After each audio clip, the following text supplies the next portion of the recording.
আসসালামু আলাইকুম রহমতুল্লাহ। Welcome to Molla news TV. Molla news টিভির পক্ষ থেকে বাংলাদেশের সাধারণ জনগণদের জন্য একটি মহা গুরুত্বপূর্ণ আপডেট নিউজ নিয়ে আপনাদের মাঝে উপস্থিত হয়েছি। অবশেষে 60 জেলার চেয়ারম্যানকে অপসারণ করার সিদ্ধান্ত নিয়েছে সরকার।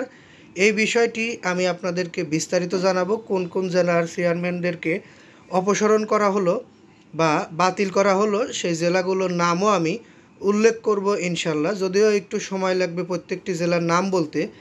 আপনারা ধৈর্য সহকারে পুরো নিউজটি শুনলে বা দেখলে আপনারা জানতে পারবেন যে আপনার জেলার চেয়ারম্যানকে রাখা হয়েছে নাকি বাতিল করা হয়েছে।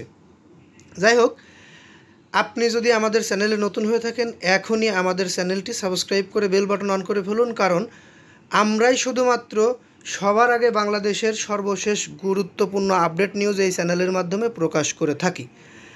ভালো লাগলে অবশ্যই আমাদের চ্যানেলের ভিডিওগুলো লাইক দিবেন, অর্থাৎ এখনই আমাদের ভিডিওটিতে একটি লাইক দিন, কারণ আপনাদের একটি লাইক আমাদেরকে পরবর্তী ভিডিও বানাতে অনুপ্রেরণা যোগায়।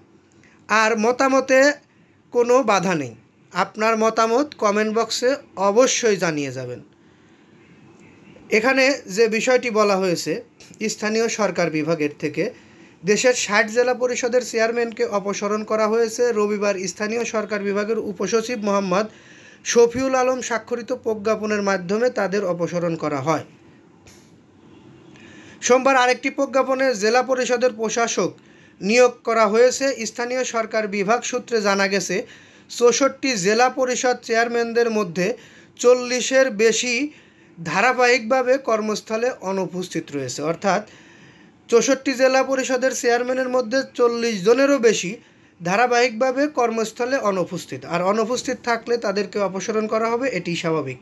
যেসব জেলা পরিষদের চেয়ারম্যানরা অপসারিত হয়েছে সে জেলাগুলো হলো ঢাকা, গাজীপুর, মানিকগঞ্জ, মুন্সিগঞ্জ, নারায়ণগঞ্জ, নরসিংদী, ফরিদপুর, রাজবাড়ী, গোপালগঞ্জ, শরীয়তপুর, মাদারীপুর, কিশোরগঞ্জ, টাঙ্গাইল, ময়মনসিংহ, জামালপুর, শেরপুর, নেত্রকোনা, চট্টগ্রাম, কক্সবাজার, ব্রাহ্মণবাড়িয়া, চাঁদপুর, কুমিল্লা, ফেনী, লক্ষ্মীপুর, নোয়াখালী, রাজশাহী, চাঁপাইনবাবগঞ্জ, নওগাঁ, বগুড়া, জয়পুরহাট, পাবনা, সিরাজগঞ্জ, রংপুর, ঠাকুরগাঁও, গাইবান্ধা, কুড়িগ্রাম এবং লালমনিরহাট, নীলফামারী, পঞ্চগড়, দিনাজপুর, খুলনা, বাগেরহাট, সাতক্ষীরা, যশোর, ঝিনাইদহ, মাগুরা, নড়াইল, চুয়াডাঙ্গা, কুষ্টিয়া, মেহেরপুর, বরিশাল, ভোলা, ঝালকাঠি, পিরোজপুর, বরগুনা, পটুয়াখালী, সিলেট, হবিগঞ্জ, মৌলভীবাজার, সুনামগঞ্জ।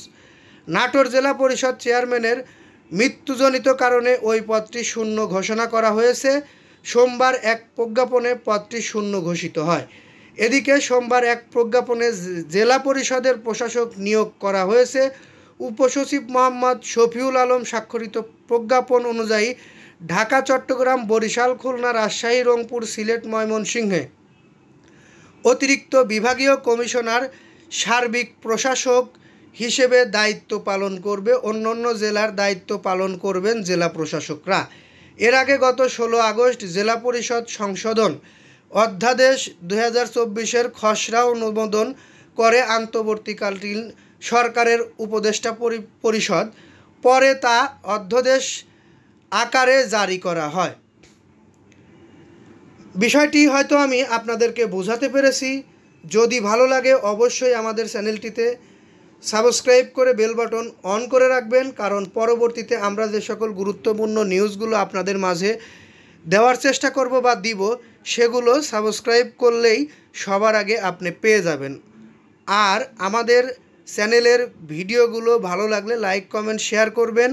অবশ্যই আপনার মতামত কমেন্ট বক্সে জানিয়ে যাবেন। আপনি কোন জেলা থেকে দেখছেন, কোন ইউনিয়ন থেকে দেখছেন, আপনার ইউনিয়নের চেয়ারম্যান মেম্বার যে আছে তাকে আপনারা চান কি না, বিস্তারিত কমেন্টে আপনারা লিখতে পারেন। এই বলে এখান থেকে বিদায় নিচ্ছি। আসসালামু আলাইকুম।